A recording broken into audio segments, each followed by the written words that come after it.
Hey guys, Todd with 306 Foxbody. I got the 95 in the shop. There's something I want to do for a while, and it's I want to make my own cold air intake to get the filter sitting in the fender where I think it belongs versus getting some hot under hood heat. So what we have here is just some kind of a generic air filter. I'm not sure how good this one is or what it is. Air meter. This is actually a V6 intake tube for the 3.8 that Celine used for their 351 cars. And I want to relocate a filter in there. And I don't like the way some of those kits have their shields. They're just, if you see a picture of them, I'm designing a shield that will look like it's going to fit in there a little nicer. I got a K&N air filter, I got a Performance World coupler, and a 4-inch intake tube, and or a mandrel bent tube. These are quite cost effective. Lots of the intakes you see, especially the budget ones or the BBK, they're either 3.5 or 3-inch tubing. It might be 3 and then up to 3.5 and then up to the filter. I wanted a 4-inch tube, and of course the 70 mil throttle body will be the biggest bottleneck of it all, but I wanted to go 4-inch on this. One thing that my brother said to me that kind of resonated with me a bit in a good way, or just the way things are these days. We always see videos on how to install this or how to install that, like how to install a BBK cold air intake kit, how to install certain parts. And a lot of them are good because they bring points to your attention on things you should or shouldn't do while doing an install. But like my brother said to me, when you looked at, say, Popular Mechanics magazine from the 1930s, they're going to show you how to build something from pretty much scratch. And I guess that's kind of my thing. I'd rather try and build it myself and screw it up before I have to go buy one. I might spend some more money in the end, but I enjoy building things, and I hope this helps somebody out and gives somebody some ideas on things. When I watch all the other guys' videos, it always gives me ideas on other projects I'm working on, so I hope it does the same for you. Let's get started. Okay, I loosened my clamp for my filter. I loosened this off. I undid the air temperature sensor and the mass airflow sensor. If you have this plug, these are basically 4-pin connectors, but there's 6 pins. And Matt said, throw a little bit of silicone on each end one because it's not doing anything anyways, and that way you won't get moisture inside. So that's a good tip. So we're going to make a shield that goes in here with a hole in it. We're going to use this tubing. We're going to have to cut it to fit to allow room for the mass airflow sensor. And the biggest thing will be making the shield. If I'm not mistaken, the lightning style air meter. And this flange, I'm likely going to have to cut this down about 1 inch. I'm going to be coupling this together, and I want to get this radius to terminate somewhere right in here. You can kind of see, if you look at these pipes, you can see on the inside where the equipment was used to mandrel bend it, and we'll be cutting it somewhere in here. So you got to determine that, because you don't want it to be right in the middle of the radius, otherwise things won't line up. So I'm going to cut about 1 inch off of this. Okay, I gave this a shot of paint just so there's no corrosion on it. I cleaned that up. We'll put some silicone on and we'll bolt this back together and mount it back on the car. And now is the opportune time to clean your air meter. You can see that this one is nice and clean. The little elements, there's no residue caked up on them. Looks pretty good. Okay, we got the air meter back on. Now to just determine what size we have to make this elbow. we'll have an idea on how we have to do this. So I'm going to have to find where we can cut this where it's still fairly straight. Next, I'll use a chop saw to cut about that much off.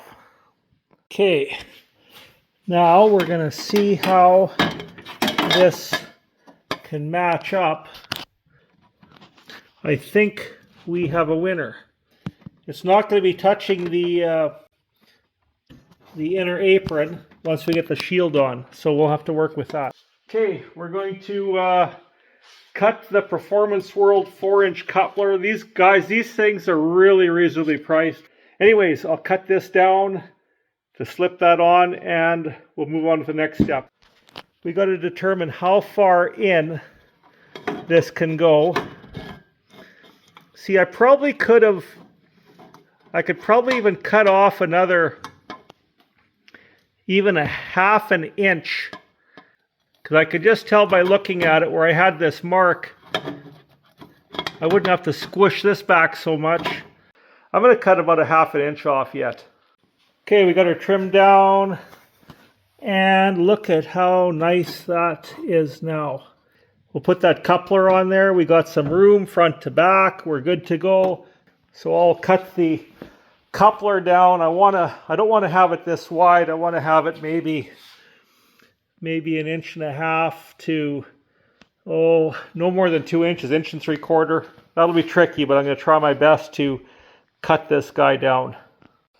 So here's how I cut this down.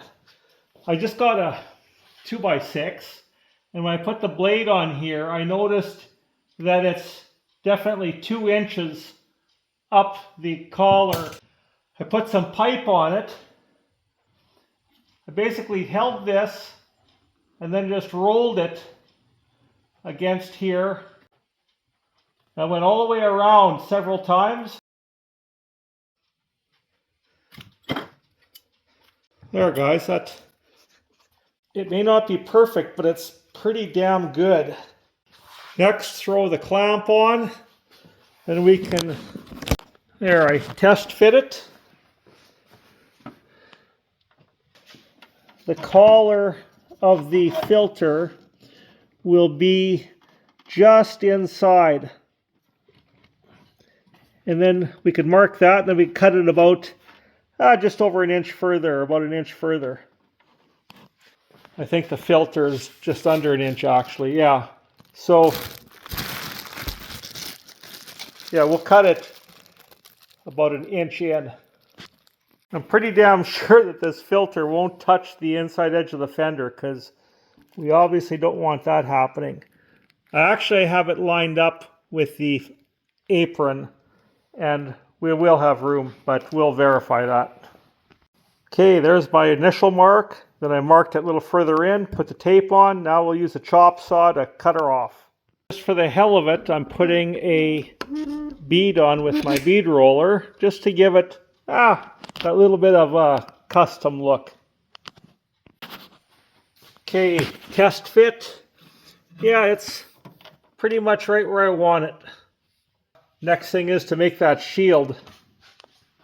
Okay, I got this cut out the best I can. I'm not going to cut the hole out until we have this bent, because I'm afraid that if I bend it here, because there's not much material, it could be compromised.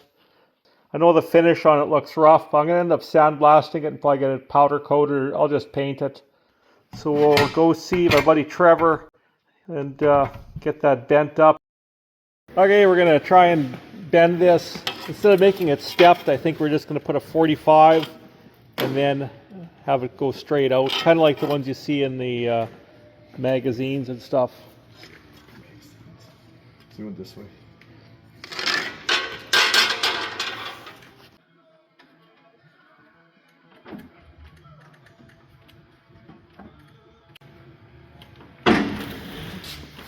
Push.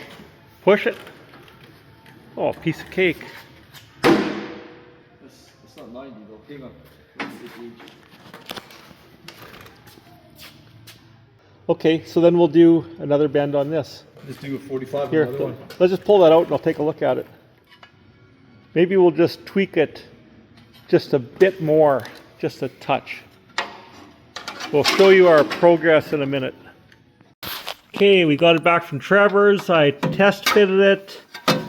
I trimmed a bit on this front edge to clear for the wiring.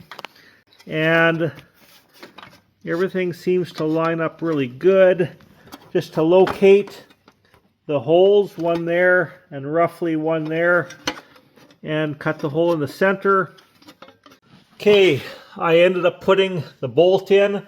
I got a clip similar to this. What I want to do is I want to find the holes. You can see the edge of the grommet. So we'll have a hole here and a hole somewhere here. So I'm going to go for the bottom and see if I could poke my marker up through.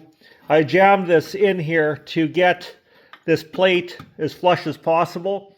So basically all I have to do left is drill the holes here, clean up the edges, and paint it and assemble it. I finished cutting this out. I cut the hole in it. I got some rubber hose and I sliced it to make a gasket around here, just so when this goes through here it doesn't rattle and wear through. These little guys that go into those grommets, I used some old gun bluing. And then I covered it with some WD-40, and then, you know, I'll dry the excess off, but it'll keep them from corroding. I'm not saying it's perfect, but it's better than nothing. Little word of advice: if you're cutting into aluminum, you get this basic metal blade. The ones with the finer teeth, I had them gall up with aluminum, so then they become useless. You got to put it on a buffing wheel, and it's a pain. These went through it like butter. Here it is, fresh out of the sandblasting booth, and like I said, it'll make the paint stick to it way better. So highly recommend it. If you don't have a sandblaster, use some 350, 400 grit paper, something in there just to give it some bite. Okay, here's the painted look. I used bed liner on here. I wanted something durable, and it's kind of a bit of a crinkle finish, but nothing too crazy. And I used some semi-flat black. Here's what I used. I used a Krylon Industrial, and here's the part number. It's a semi-flat black. I like this surface, and I like it for trim and stuff like that too. Kind of is more like an OEM look. Okay, we're gonna install this. I'm trying to do it without scratching it up because, you know, there we go. And I'll put the bolt in. Ford OEM style 8mm bolt. I put a couple little spacers, just some foam spacers, just so I'm not scratching the hell out of the inner fender apron. I think I'm going to have to put the filter in from the bottom and tighten it from the bottom. So it's a little tougher than I expected. I guess I won't be able to fish it in from the top. You know what? If a guy has to do it once every year or two, because for all the miles I'll be putting on this car, I'm not going to drive it down gravel roads or anything. You know, you'll want to check the filter periodically, but it's going to stay pretty clean. Well, we got her in. Check it out. Here's what we found. It's a little tighter than what I expected, but it's in and it clears everything. So that is a nice, clean, it's exactly how I wanted it. Check this out. There's about a 1/2 inch clearance on the back side near the top. It's definitely not going to rub. It's just the way it's fitting. It's so snug. It's going to work out good. So guys, hope you, you know, I know it's just an elbow with a plate, with a filter. It's not rocket science, but I like to make my own stuff.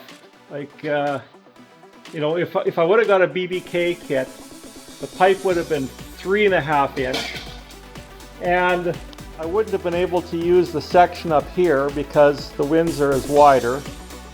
And there likely is some kind of a kit that I could have got, but I could utilize my big air meter. It's 4 inch. The pipe is nice and clean. It's up high.